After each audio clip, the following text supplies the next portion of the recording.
Sobat Maestro, sesaat lagi Anda akan bersama-sama mengikuti pengajaran firman Allah yang disampaikan oleh hambanya Pastor Dorcas Daud dari Gereja Hope ACC. Selamat mendengarkan. Shalom, Anda akan mendengarkan program Kuasa dalam Firman-Nya yang disampaikan oleh Pastor Dorcas Daud dari Hope ACC dan Dorcas Ministries. Selamat mendengarkan.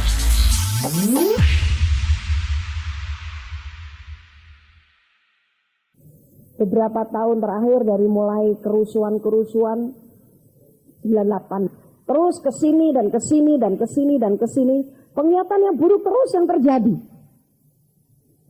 Saya rasanya hampir berteriak sama Tuhan, Tuhan kok yang buruk terus? Tapi tetap jawaban Tuhan masih sama. Tuhan karena mengasihi bangsa ini, Tuhan akan terus mengadakan pemurnian. Yang terpenting bagi kamu, saya diingatkan ayat firman Tuhan dalam Mazmur pasal 91. Ayat yang pertama sampai dengan ayat yang ke-16.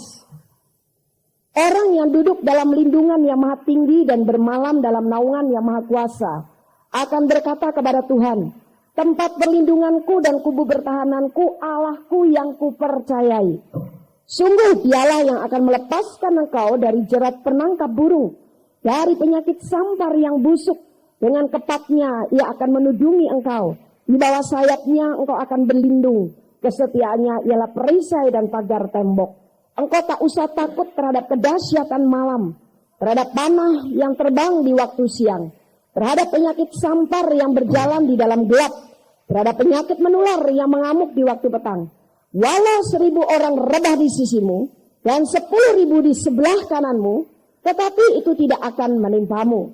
Engkau hanya menontonnya dengan matamu sendiri dan melihat pembalasan terhadap orang-orang fasik.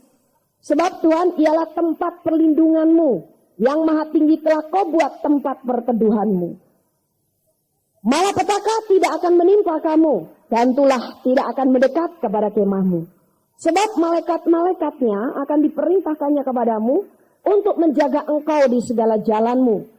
Mereka akan menatang engkau di atas tangannya, supaya kakimu jangan terantuk kepada batu. Singa dan ular tedung akan kau langkahi. Engkau akan menginjak anak singa dan ular naga. Sungguh hatinya melekat kepadaku, maka aku akan meluputkannya. Aku akan membentenginya sebab ia mengenal namaku. Bila ia berseru kepadaku, aku akan menjawab. Aku akan menyertai dia dalam segala kesesakan. Aku akan meluputkannya dan memuliakannya. Dengan panjang umur akan kukenyangkan dia, dan akan kuperlihatkan kepadanya keselamatan daripadaku. Saya diingatkan ini, saya langsung bilang, yes Lord, saya percaya. Tapi ada syarat, yaitu duduk dalam lindungan yang maha tinggi dan bermalam dalam naungan yang maha kuasa. Ini menunjuk kepada siapa? Orang-orang Kristen yang senantiasa tinggal di hadirat Allah. Bagi orang Kristen yang sebentar tinggal di hadirat Allah, sebentar tinggal di dunia daging, mereka tidak akan menikmati janji-janji Allah yang luar biasa. Bahkan sampai ketika ada wabah penyakit apapun terjadi, itu tidak akan menimpamu. Termasuk 1.000 orang rebah di sisimu, 10.000 di sebelah kananmu, karena ada bom meledak. Itu tidak akan menimpa kita. Asal apa? Kita tetap tinggal di hadirat Allah. Kita jangan pernah mau ditipu lagi dengan perkara-perkara daging yang akan menyesatkan kita. Tapi kita sekarang sudah bertahan tinggal dalam hadiratnya. Tempat itu adalah tempat yang didesain oleh Allah menjadi tempat yang sangat istimewa bagi Anda dan saya. Dan yang kedua adalah orang-orang yang hatinya melekat kepada Tuhan. Jadi kalau hatinya tidak melekat kepada Tuhan, barangkali jadi takut ketika ada bom meledak. Waduh, gimana nih? Atau mungkin hal yang lain yang ditakutkan. Atau hal lain yang menarik hatinya. Lebih baik dia pergi ke satu tempat daripada dia beribadah bersama-sama, menyembah Tuhan. Itu hatinya tidak melekat kepada dia. Tidak heran ketika ada wabah terjadi, dia pun juga terkena wabah. Barangkali ketika ada malapetaka terjadi, dia juga mengalami dampaknya. Nah yang ketiga, berseru kepadaku. Itu menunjuk kepada orang-orang Kristen yang punya kegemaran berdoa. Asal kau melakukan sesuatu untuk kerajaan Allah, engkau dicatat baik-baik oleh Allah sebagai hamba yang setia. Jadi doa itu harus merupakan kehidupan kita. Supaya apa? Janji-janji dari ayat yang ke-2 sampai dengan ayat yang ke-13 dan ditambah dengan ayat yang ke-16 itu terjadi dalam hidup saudara dan saya. Jadi 3 hal ini harus diperhatikan. Nah sekarang bagi siapakah 3 hal ini bisa dikerjakan dalam hidupnya? Saya percaya bagi mereka yang sungguh-sungguh mencari Dia. Kalau kita membuka dalam Ibrani pasal yang ke-11 ayat yang ke-6. Tetapi tanpa iman tidak mungkin orang berkenan kepada Allah. Sebab barang siapa berpaling kepada Allah, ia harus percaya bahwa Allah ada dan bahwa Allah memberi upah kepada orang yang sungguh-sungguh mencari Dia. Perhatikan, Allah akan memberi upah kepada mereka yang sungguh-sungguh mencari Dia. Sekarang siapa yang dimaksud orang-orang yang sungguh-sungguh mencari Dia? Apakah kerajinan kita setiap hari datang ke gereja itu berarti kita punya sikap hati yang sungguh-sungguh mencari Dia? Belum tentu. Apakah di dalam satu kegiatan rohani kita mendudukkan diri jadi kepanitiaan di situ, kita dikatakan orang-orang yang sungguh-sungguh mencari Dia? Belum tentu juga. Apakah kita terdaftar sebagai pengerja sebuah gereja itu bisa dikategorikan sebagai orang yang sungguh-sungguh mencari Dia? Belum tentu juga. Karena apa? Allah tidak melihat hanya secara lahir, tapi Allah itu melihat hati. Apakah hatimu sungguh-sungguh mendambakan aku sehingga engkau rela mencari perkenan Dia dengan cara hidup di dalam iman? Orang-orang yang mencari perkenan Allah adalah orang-orang yang rela untuk hidup di dalam iman dan memanfaatkan waktu yang diberikan oleh Tuhan sungguh-sungguh untuk kita bergaul, berbakti, persekutuan, dengar firman-Nya, memuji, menyembah Dia setiap saat. Kita pandai-pandai memanfaatkan waktu. Itu adalah orang-orang yang sungguh-sungguh mencari Dia. Adalah satu kerugian besar kalau kita masih diberi kesempatan untuk beribadah. Karena dalam kebaktian yang dicari adalah hadirat-Nya dan mencari perkenan Dia melalui pujian, penyembahan, dan firman-Nya yang berkuasa. Ada saatnya kita akan sulit sekali mempunyai kesempatan untuk beribadah. Kalau sudah seperti itu, kemana kita harus berbakti? Memang ibadah pribadi juga boleh. Tapi ibadah bersama itu pun disarankan oleh firman Allah. Karena dalam ibadah bersama kita saling menasihati. Bahkan di dalam kitab Ibrani dikatakan marilah kita melakukannya dengan semakin giat menjelang hari Tuhan. Tapi kalau sudah tangan besi yang berkuasa, mereka main tutup seenaknya, kemana lagi kita harus bersekutu satu dengan yang lain sebagai anggota tubuh Kristus? Sulit, tidak punya kesempatan. Kita tidak menghargai waktu yang diberikan oleh Tuhan. Tapi bagi orang-orang yang sungguh-sungguh mencari Dia, 5 menit waktu saja luar biasa berharga. Kalau orang dunia, time is money. Artinya memang sebetulnya waktu juga berharga bagi mereka, tapi berharga buat cari duit. Kalau kita, time is heaven. Waktu berharga untuk mencari, menggali perkara-perkara yang luar biasa. Terus tentang hal-hal dari kerajaan Allah. Tapi kalau kita tidak punya hati yang seperti itu, kita kehilangan waktu 1 hari, 2 hari, setengah hari. Sudah biasa. Habis saya terlalu sibuk sih dengan pekerjaan. Habis aku repot. Habis aku lagi, punya banyak masalah nih. Nggak bisa datang beribadah, nggak bisa datang worship. Saya nggak punya waktu buat berdoa. Soalnya, jam ini rasanya cepat sekali ya. Kalau sudah tahu jamnya berjalan dengan tepat, Berhikmatlah mempergunakan waktu. Kadang-kadang ada orang berdoa seperti ini, Tuhan, tolong berikan waktu kepada saya untuk bisa berdoa kepadamu dan bersekutu pribadi dengan Engkau. Tuhan, berikan waktu kepada saya untuk saya bisa datang ke gereja beribadah kepada Engkau. Itu adalah doa omong kosong belaka. Karena siapa yang punya otoritas buat mengatur waktu kita? Kita sendiri. Kita diberi hak oleh Allah untuk mengatur waktu. Nah, bagi orang-orang yang sungguh-sungguh mencari Dia adalah orang-orang yang benar-benar bijaksana. Karena setiap detik, setiap saat, tidak ada hari tanpa bersekutu dengan Tuhan. Saudara, ini sungguh-sungguh serius, saya katakan, karena apa yang dikatakan oleh firman Allah bahwa menjelang akhir zaman, kasih kebanyakan orang akan mulai pudar. Dan itu sudah terjadi. Di mana kasih kebanyakan orang di dunia memang sudah mulai pudar. Tidak pilih-pilih, entah itu orang di luar Kristus maupun di dalam Kristus. Sudah jadi orang Kristen, kasih mulai pudar.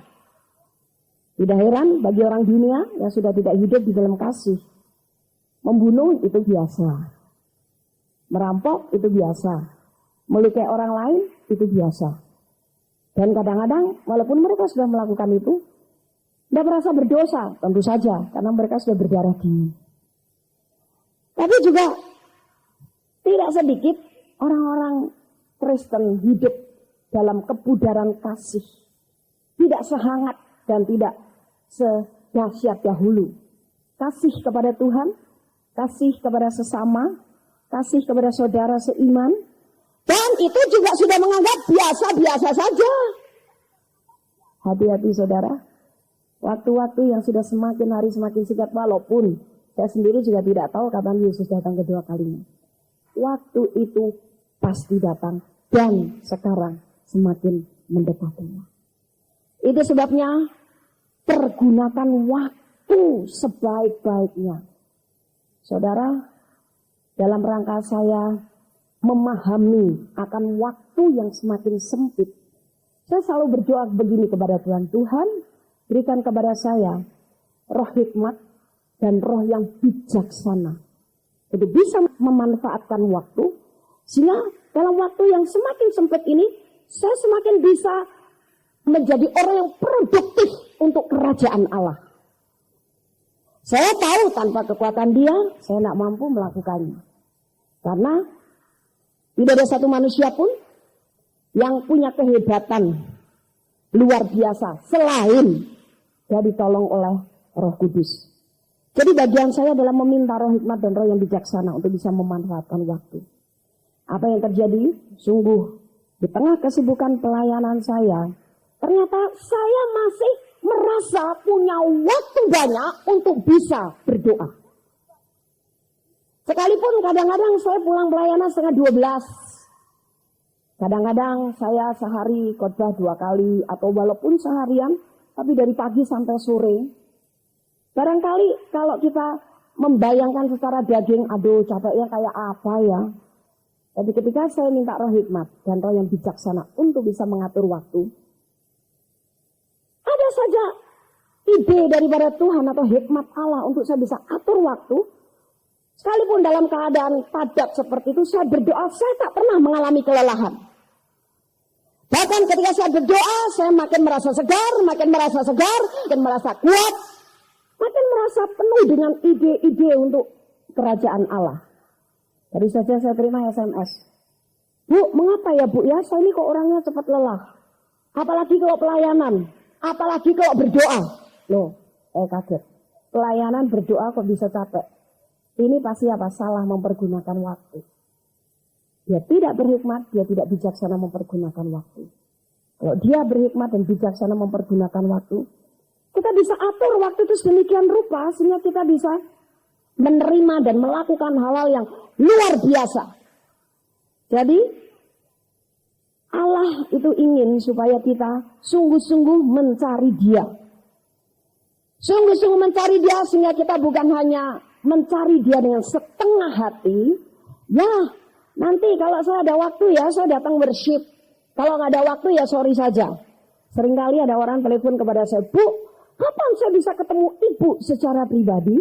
Saya mau keluarkan semua isi hati saya sih senang saja. Saya pengen kita ngobrol berdua saja. Apakah Ibu mau berikan waktu buat saya? Saya bilang, saya sih mau. Tapi jadwal yang sudah padat ini mau diapakan? Dan ini menyangkut banyak orang. Jadi gini, kita manfaatkan waktu ya sebaik-baiknya. Saya nanti hari Sabtu, saya khotbah. Kalau orangnya itu orang Bandung, saya bilang saya Jumat ada di RDSP Soekarno-Hatta 73. Kita ketemu di situ dan Anda juga bisa ikut memuji, menyembah Tuhan. Anda bisa dengar firman Allah, Anda nanti terima pengurapan baru, saya juga bisa doakan masalah Anda apa, dan sebagainya. Waduh, saya nggak punya waktu, Bu. Saudara, ini namanya separuh hati. Kalau kita mencari Dia dengan segenap hati kita rela melakukan apa saja untuk Dia. Apalagi hal seperti ini sebenarnya bukan untuk Dia. Sekalipun manusia nggak ada yang mau memuji Dia, nggak ada yang menyembah Dia, Allah juga nggak rugi kok. Dia tetap Allah. Yesus juga tidak rugi sekali Dia ditabiskan, dinobatkan oleh Allah Bapa sebagai Tuhan. Dia tetap Tuhan. Sekalipun tidak ada satupun umat manusia di atas muka bumi ini mau memuji dan menyembah Dia. Dia tetap jadi Tuhan. Nggak akan lengser dari ketuhanannya.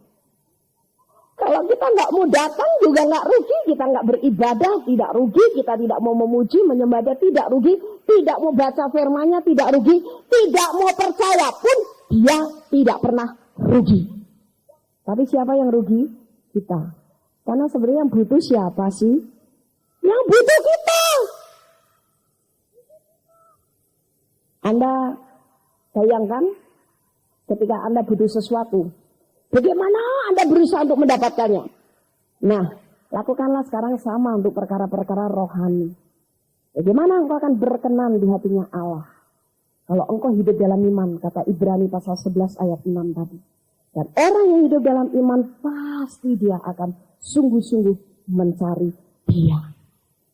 Jadi, bagi orang-orang yang seperti ini, maka Allah akan memberi upah. Upah yang mana ini yang dimaksud? Upah ini adalah memang sudah menjadi bagian Anda dan saya. Sebab sejak kita dilahirkan baru, kita ini adalah ahli waris kerajaan Allah. Jadi warisan-warisan itu yang diberikan kepada kita. Tapi untuk kita-kita yang mencari Dia dengan sungguh-sungguh. Bagi kita yang tidak mencari Dia dengan sungguh-sungguh, sorry saja. Sama dengan Anda bilang, aduh sorry ya, saya hari Minggu gak bisa ibadah di gerejamu. Sorry ya Bu Dorcas, saya kalau suruh ketemu Ibu di worship gak bisa hari Sabtu. Tuhan juga bilang sekarang, sorry ya, itu upah gak bisa sampai kepadamu. Sama kan?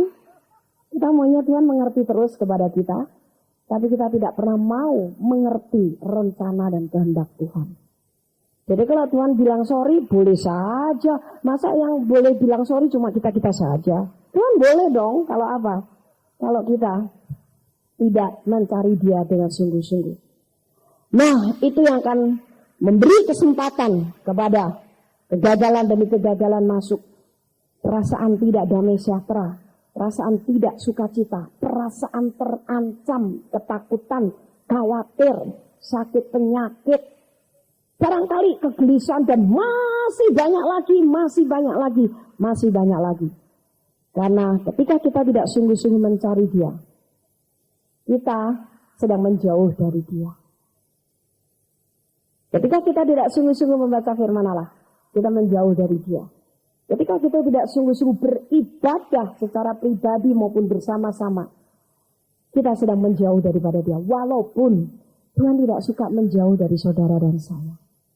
Bahkan dengan sukacita sekali ketika kita rela membuka mulut dan berkata, Tuhan Yesus, mulai sekarang aku mengakui Engkau sebagai Tuhan dan Juru Selamatku. Aku buka pintu hatiku, silakan masuk di hatiku. Dia masuk ke sini menjadi satu dengan kita. Sampai kapan? Selama-lamanya. Dia mau terus bersama-sama dengan kita, menyertai kita di mana saja. Tapi yang sering menjauhkan diri itu adalah orang-orang Kristen sendiri.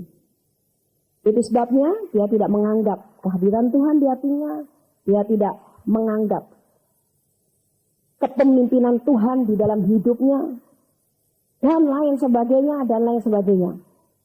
Akibatnya dia mengikuti keinginan sendiri, akibatnya dia merasa jauh dari Tuhan atau merasa ditinggalkan Tuhan. Ada seorang ibu telepon pada saya. Bu, saya sedih sekali, kenapa ya saya merasa kehilangan pegangan. Loh, biasanya pegangan apa? Saya bilang, Bu, saya serius loh Bu, nggak guyon. Iya, tanya biasanya pegangan apa. Ini loh, saya merasa Tuhan itu meninggalkan saya. Ah masa? Saya bilang, Bu bener loh Bu, itu kenapa sih kok tenang sekali jawabnya? Ya saya mesti gimana, bingung. Saya kasih tahu ya. Coba buka Wahyu 3 ayat 20. Apa yang dijanjikan oleh Tuhan ketika engkau mempersilahkan dia masuk di dalam hidupmu? Aku akan menyertai dia dan dia akan bersama-sama dengan aku. Bahkan dia akan ngajak kita makan setiap saat.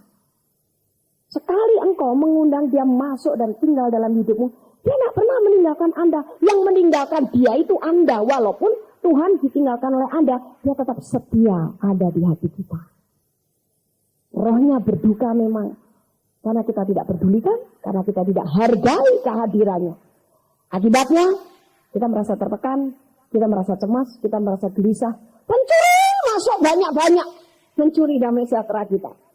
Bukankah orang yang gelisah, yang khawatir, takut, dan sebagainya, tertekan, itu orang-orang yang di luar damai sejahtera. Nah, siapa yang melakukannya? Pencuri-pencuri. Sebab kita menjauh dari Tuhan. Tapi Tuhan tetap setia, tetap mengasihi kita walaupun dia tetap menginginkan kita mencari dia dengan sungguh-sungguh. Jadi bagaimana kita mencari dia dengan sungguh-sungguh kalau kita rela menjalani kehidupan kekristenan ini dengan iman. Sekali dengan iman, jalan terus dalam iman. Kita terus berlomba dalam perlombaan iman. Dan kita harus semakin giat mengikuti perlombaan itu. Jangan kita mengikuti perlombaan ketika kita mau mengikuti perasaan kita. Aku mau dah sekarang hadapin masalah ini dengan iman. Lain kali ada masalah, aduh imanku lagi memble. Nggak bisa saya menghadapi dengan iman. Nggak bisa seperti itu. Harus tetap mengikuti perlombaan iman dengan benar. Barulah kita ini berkenan kepada Allah. Dan sebagai orang yang berkenan kepada Allah, kita akan menerima upahnya. Ada seorang ibu bicara dengan saya melalui telepon, mau ketemu bersama dengan orang tuanya. Dan orang tuanya itu sudah cukup usia. Pada waktu datang ke sini, mamahnya ini sakit pengapuran di lutut. Tapi ketika kita melakukan pengurapan, ternyata dia terjatuh kena urapan dan mengalami kesembuhan. Dia bersaksi di situ, saya sudah sembuh, tadinya pengapuran di lutut. Terus selesai kebaktian, mereka mendekati saya.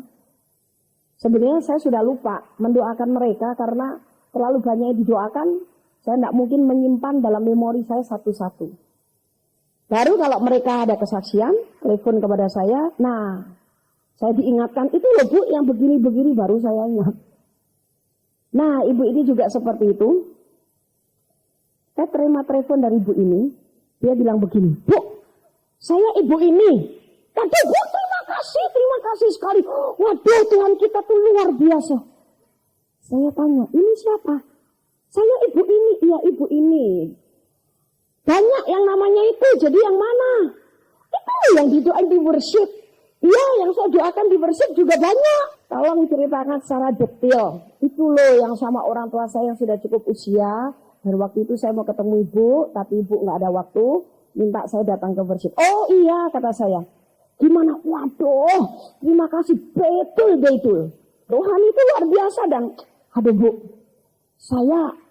ini ngomong dari hati saya yang paling tulus. Iya kenapa gitu?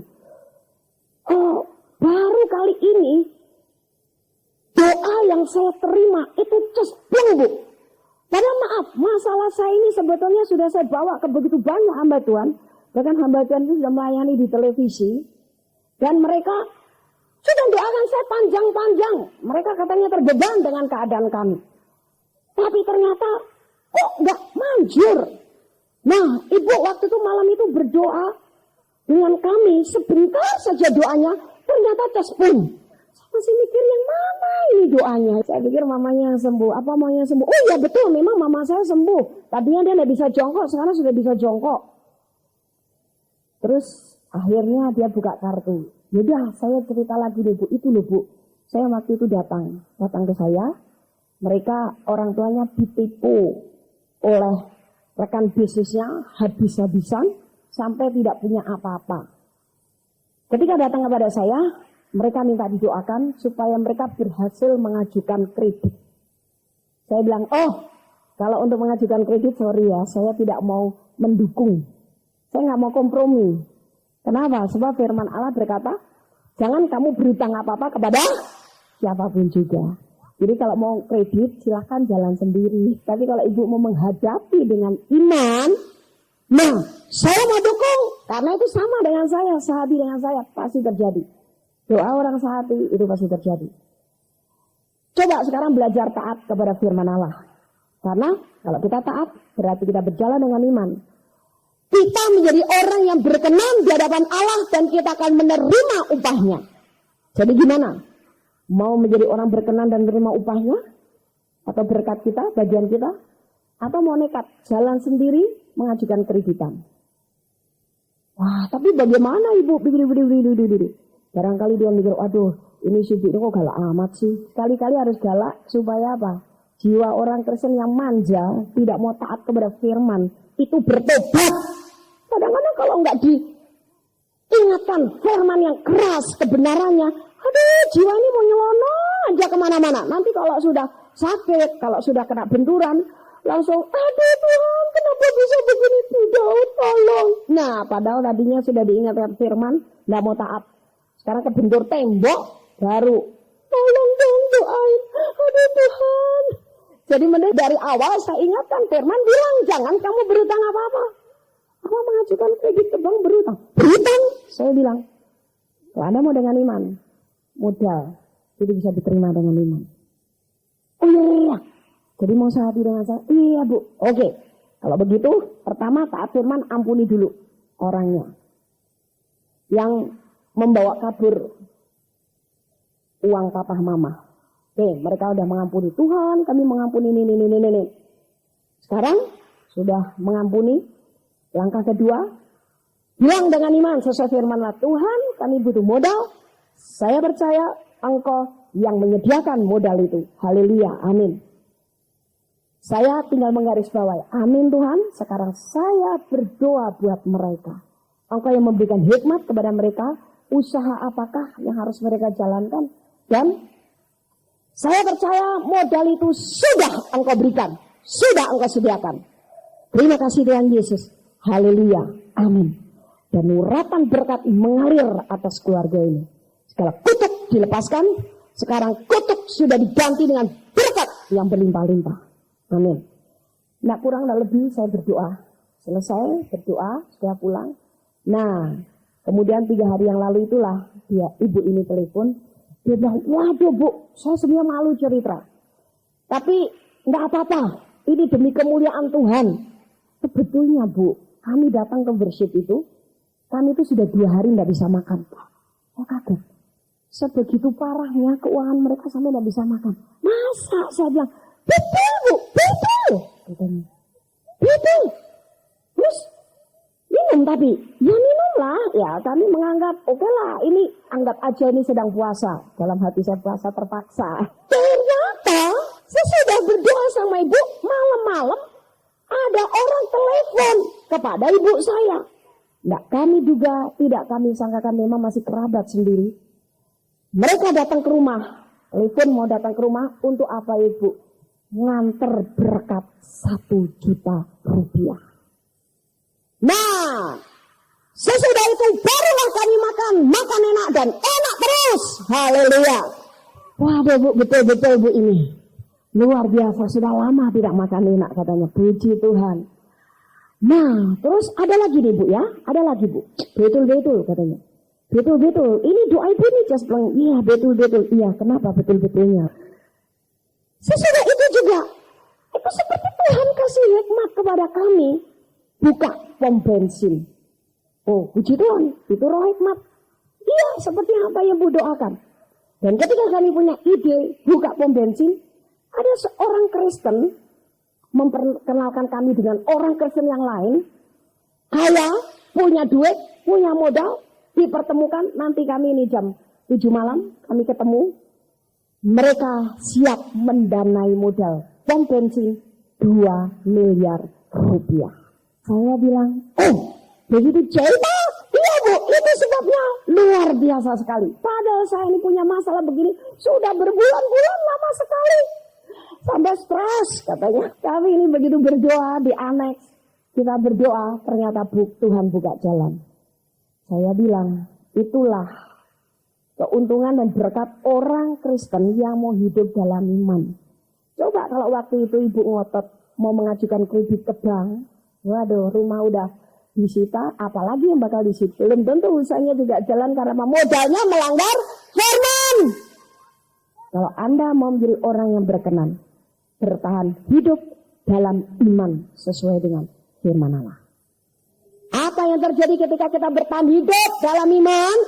Hal-hal yang rasanya tidak mungkin bisa terjadi menjadi terjadi. Itulah firman Allah yang dikatakan, apa yang mustahil bagi orang percaya menjadi tidak mustahil. Kalau apa? Ada iman. Kalau tidak ada iman, walaupun doa bertele-tele dan tahu ayat firman Tuhan, tidak ada mustahil bagi orang yang percaya. Tidak ada mustahil bagi saya yang percaya. Tidak ada mustahil bagi Tuhan. Tapi kalau tidak ada iman, dan karena tidak ada iman, dia tidak berani taat kepada firman, melakukan jalannya sendiri, caranya sendiri, maka bukan kemenangan yang terjadi, tapi kegagalan. Itu sebabnya carilah perkenan daripada Allah, maka engkau akan mengalami kemenangan dan berhasil. Dalam Matius pasal 15 ayat 21 sampai dengan 28. Lalu Yesus pergi dari situ dan menyingkir ke daerah Tirus dan Sidon.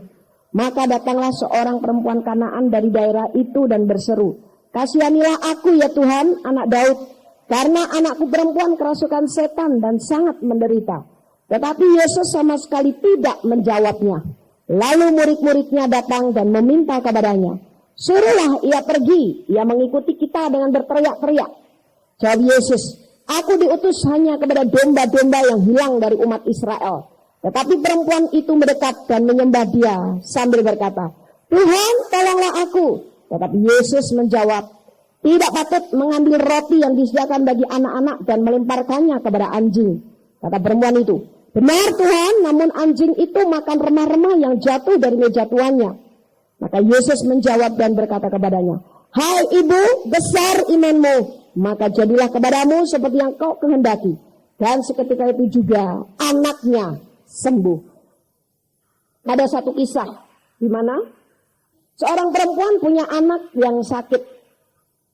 Dan ketika dia mendengar Yesus berada di satu tempat, dia kejar Yesus dan dia terus berteriak-teriak, "Kasihanilah aku ya Tuhan, kasihanilah aku ya Tuhan, kasihanilah aku ya Tuhan. Anakku sakit dan kerasukan setan, sangat menderita." Terus saja dia berteriak sampai orang banyak itu merasa terganggu. Mereka protes, "Guru, suruh diam dong dia." Emang yang butuh pertolongan Yesus cuma dia.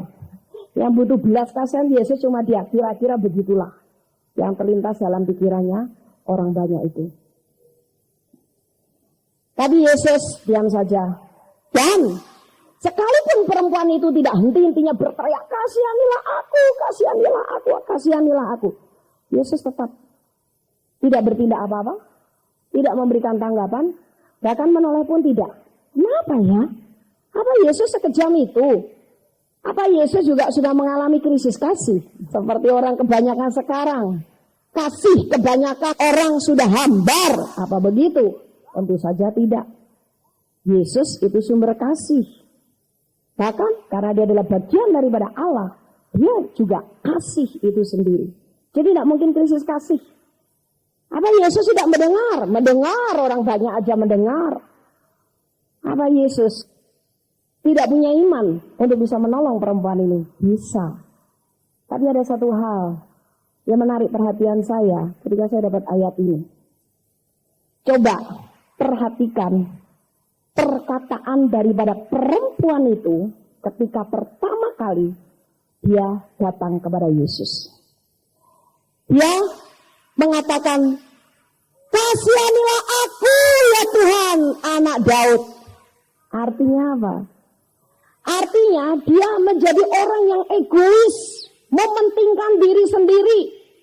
Dia datang kepada Yesus bukan menjadikan anaknya yang sedang menderita karena dirasuk setan supaya sembuh dan terlepas, tapi nomor satu supaya bebannya terlepas.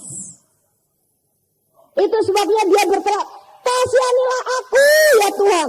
Kalau diteruskan omongan dia, "Aku udah capek Tuhan ngurusin dia siang dan malam, coba sampai berhari-hari aku gak bisa tidur. Nih badanku sudah pegel semuanya, aku udah capek ngurus anakku." Artinya kalau dia sembuh ya syukur, mati ya wis, tapi bebanku terlepas gitu loh. Ini egois. Banyak orang Kristen katanya dia berdoa kepada Tuhan karena anaknya sakit, atau mungkin anaknya belum dapat pekerjaan, tapi datang kepada Tuhan dengan sikap hati seperti perempuan ini dan berkata, "Tuhan, tolonglah aku udah capek punya beban anakku yang sarjana di nganggur, gak dapat kerjaan, padahal dia juga butuh duit supaya kalau dia sudah punya duit, punya gaji, gak ngerusui gaji saya, gak minta uang bensin lagi kepada saya. Kasihannya aku Tuhan, udah capek." Dia hanya ingin terlepas dari bebannya tentang si anak, tapi bukan karena hatinya benar-benar mengasihi anak itu, sehingga dia punya iman untuk anaknya mengalami mujizat. Kita kadang-kadang tidak bisa membedakan antara doa atau permintaan kepada Tuhan, antara buat Tuhan mengasihani kita karena kita capek menghadapi masalah, dan doa kepada Tuhan supaya masalah selesai. Jadi yang diperhatikan akunya. Banyak anak-anak yang sakit tidak mengalami kesembuhan karena orang tua salah membawa sikap hati di hadapan Tuhan ketika dia berdoa buat kesembuhan anaknya. "Aku capek tiap malam udah nungguin, kasihanilah aku ya Tuhan, anakku sakit. Kasihanilah aku ya Tuhan, anakku sakit." Itu egois. Itu sebabnya Tuhan tidak pedulikan, diam saja. Ya, ini yang jadi objek untuk saya selesaikan yang mana? Kamu atau anakmu? Kalau kamu, berarti hatimu tidak tulus mengasihi anakmu, sehingga hati yang tidak tulus tak akan pernah punya iman untuk bisa anakmu mengalami kesembuhan. Makanya Tuhan biarkan saja sampai akhirnya perkataan daripada perempuan yang kedua inilah itu yang membuat hati Yesus berkata, "Nah, ini pernyataan baru benar." Yaitu ayat yang ke-25. Tetapi perempuan itu mendekat dan menyembah dia sambil berkata, "Tuhan, tolonglah aku." Tetapi Yesus menjawab, "Tidak patut mengambil roti yang disediakan bagi anak-anak dan melemparkannya kepada anjing." Kata perempuan itu, "Benar Tuhan, namun anjing itu makan remah-remah yang jatuh dari meja tuannya." Maka Yesus menjawab dan berkata kepadanya, "Hai ibu, besar imanmu, maka jadilah kepadamu seperti yang kau kehendaki." Dan seketika itu juga anaknya sembuh. Yang kedua, ibu ini datang kepada Yesus dengan sikap hati yang benar. Kalau tadi membawa sikap hati yang salah, egois. Dia datang dengan sikap hati yang benar, yaitu menyembah Yesus. Dengan dia membawa sikap hati yang menyembah Yesus, berarti dia hatinya tulus mempercayai Yesus 100%. Dia tidak pedulikan lagi tentang bebannya, tentang lelahnya, tentang letihnya ngurus anak yang kerasukan setan dan sakit. Tapi sekarang dia mulai sadar, ini kan yang harus jadi objek permintaanku kepada Tuhan dengan iman, hati yang tulus, itu kan anakku. Sehingga ketika Yesus sepertinya menolak dia dengan berkata tidak patut mengambil roti yang disediakan bagi anak-anak dan melemparnya kepada anjing. Ya juga Yesus bukan menolak perempuan itu, tapi dia ingin terus memperbaiki sikap hati perempuan ini. Benar nggak kamu datang kepada aku dengan hati yang tulus sehingga kamu punya iman? Ternyata perempuan itu lulus. Dia tetap ngotot, dia tetap mempertahankan dengan iman. Hatiku sekarang tulus mau supaya anakku sembuh. Perkara aku sudah kelelahan ngurus dia itu sudah tidak saya pedulikan lagi. Yang penting anakku sembuh. Sehingga dia jawab perkataan daripada Yesus. Benar Tuhan, namun anjing itu makan remah-remah yang jatuh dari meja tuannya. Kalau ditambah lagi, apa nggak boleh? Karena memang pada waktu itu Yesus diutus kepada bangsa Israel, umat kepunyaan Allah.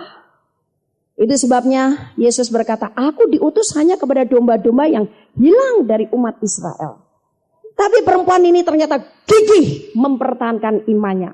Biarin, aku sekarang gak mau tahu malu lagi. Yang penting anakku sembuh. Aku tetap mau minta kesembuhan dari Tuhan untuk anakku menjadi sembuh. Itu sebabnya dijawab omongan daripada Yesus. Ya udahlah, kalau udah boleh makan rotinya, ya udah anjing ngambil remah-remahnya aja deh. Ya Tuhan, tentu saja hatinya tidak akan tahan menerima pengakuan iman seperti ini. Akhirnya apa yang terjadi? Hai ibu, besar imanmu, maka jadilah kepadamu seperti yang kau kehendaki. Dan seketika itu juga anaknya sembuh. Coba kalau pada waktu itu perempuan ini sakit hati, kecewa sama Tuhan. Katanya Tuhan, masa dimintain tolong, aku sudah datang pada dia teriak-teriak sampai suaraku habis. Pertama didiemin. Yang kedua aku sudah menyembah. Dia ngomong, wah enggak layak ini roti buat anjing. Roti ini buat anak-anak. Dia sakit hati, dia tertolak. Dan barangkali dia terus pergi, percumalah. Hamba Tuhan kok kayak begitu, enggak punya kasih. Dia menyerah dengan keadaan. Padahal sebenarnya Yesus itu sedang memurnikan hatinya. Yesus sedang menyempurnakan hatinya supaya punya sikap hati yang benar tentang iman. Tentu saja anaknya tidak akan mengalami kesembuhan. Mati dan kesedihan yang dialami oleh ibu itu beruntun, bertambah. Barangkali menyesalnya tidak habis-habis. Orang Kristen yang mau terus hidup dalam perlombaan iman yang benar, dia rela terus dimurnikan hatinya supaya tetap tulus mempercayai dia 100%. Sekali engkau berdoa jadi. Saya selalu membangun iman saya seperti itu. Tidak heran ibu yang tadi saya saksikan, dia berkata, waduh Bu, baru kali ini kita doa sebentar cespleng jadi dana 2M tanpa mengajukan kredit, langsung Tuhan kirim orang. Ide buka pom bensin, langsung Tuhan berikan. Tadinya enggak tahu mesti berbuat apa, harta sudah habis. Enggak bisa makan 2 hari, langsung malamnya begitu didoakan ada orang telepon kasih 1 juta. Mengapa? Karena saya sangat menghargai dan mempercayai kuasa Roh Kudus yang ada di dalam diri saya adalah kuasa yang tanpa batas dan tidak ada yang bisa membatasi dan tidak ada yang bisa menandingi. Itu tuh dibangun oleh iman kita sendiri dan cara berpikir kita. Tapi kalau cara berpikir Anda sudah, waduh yang sakit begini nih ya, minta malaikat bawa gunting, potong. Sudah malaikat potong, minta malaikat tukang jahit ini. Lama. Seakan-akan kuasa Roh Kudus tidak ada kekuatannya. Semakin kita menyederhanakan cara berpikir, dan kita membangun iman dengan cara berpikir yang benar sesuai firman Allah, maka kuasa Roh Kudus dalam kita semakin cepat untuk menangani segala masalah. Nah, jadi saudara, iman itu perlu dibangun. Iman itu perlu dibangun. Dan karena iman itu perlu dibangun, itu sebabnya iman itu perlu dilatih. Dan jiwa kita perlu diajar untuk disiplin taat kepada firman. Karena hidup dalam iman itu tidak bisa lepas dengan ketaatan pada firman. Saya melatih iman saya dari mulai pertobatan pertama kali, dari mulai anak kecil-kecil, 18 tahun. Dan saya tidak pernah berpikir neko-neko, pokoknya apa kata firman, ya udah, itu yang saya percaya. Ketika saya terus melatih dan membangunnya, semakin saya melatih alam pikiran saya dan jiwa saya cocok, setuju dengan firman Allah, semakin cepat iman saya menyelesaikan setiap masalah. Haleluya. Kami percaya Anda pasti diberkati oleh firman Tuhan yang disampaikan oleh Pastor Dorcas Daud STH dari Hope ACC dan Dorcas Ministries. Dan bila Anda memiliki pertanyaan seputar kegiatan pelayanan kami, Anda dapat menghubungi kami di 08 222 703 0006. Sekali lagi di 08 222 703 0006. Sampai jumpa kembali. Tuhan Yesus memberkati.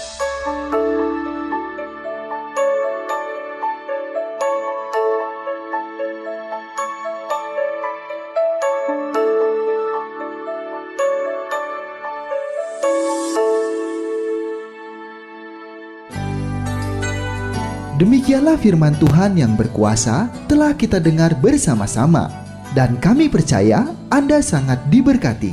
Bagi yang membutuhkan pertumbuhan iman dan pelayanan lebih lanjut, Anda dapat menghubungi kami dan beribadah bersama dengan kami setiap hari Minggu di Gereja Hope ACC di ACC Center, Jalan Mekar Utama, nomor 31, lantai 3 Kompleks Mekarwangi, Bandung, pada jam 8.30. Ada kebaktian anak-anak pada jam yang sama. Ikuti juga Breakthrough Prayer setiap Jumat jam 18.30. Jika Anda membutuhkan dukungan doa, Anda dapat mengirimkan SMS ke nomor 0822 2703 0006. Tuhan memberkati.